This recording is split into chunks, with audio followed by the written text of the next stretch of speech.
ولما جاءهم كتاب من عند الله مصدق لما معهم وكانوا من قبل يستفتحون على الذين كفروا فلما جاءهم ما عرفوا كفروا به فلعنة الله على الكافرين ولما جاءهم كتاب من عند الله، اور جب ان کے پاس اللہ کی طرف سے کتاب آ گئی، مصدق لما معهم، جو اس کی تصدیق کر رہی تھی جو ان کے پاس تھی، وَكَانُوا مِن قَبْلُ يَسْتَفْتِحُونَ عَلَى الَّذِينَ كَفَرُوا،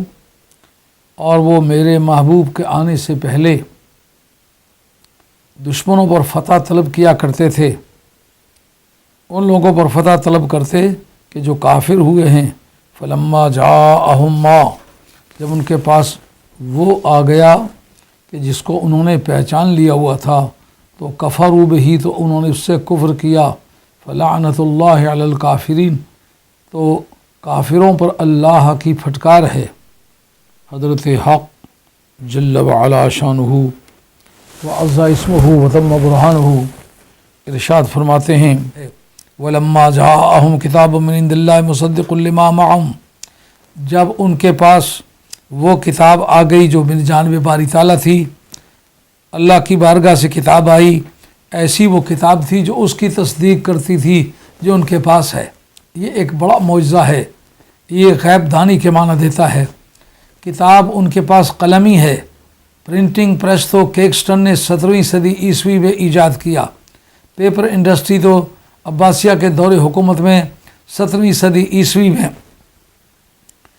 پیپر انڈسٹری انسٹال کی گئی۔ نہ پیپر ہے نہ پرنٹنگ پریس ہے، اس لیے قلمی نسخے ہیں جن کے پاس بھی ہیں وہ چھپا چھپا کے رکھتے ہیں، کسی کو کیا پتہ کہ اس کے اندر کیا کیا درج ہے۔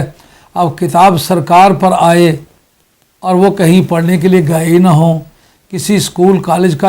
ایڈمیشن پیپر ہی انہوں نے فارم ہی فل نہ کیا ہو، کسی کے پاس پڑھنے کے لیے بیٹھے ہی نہ ہوں،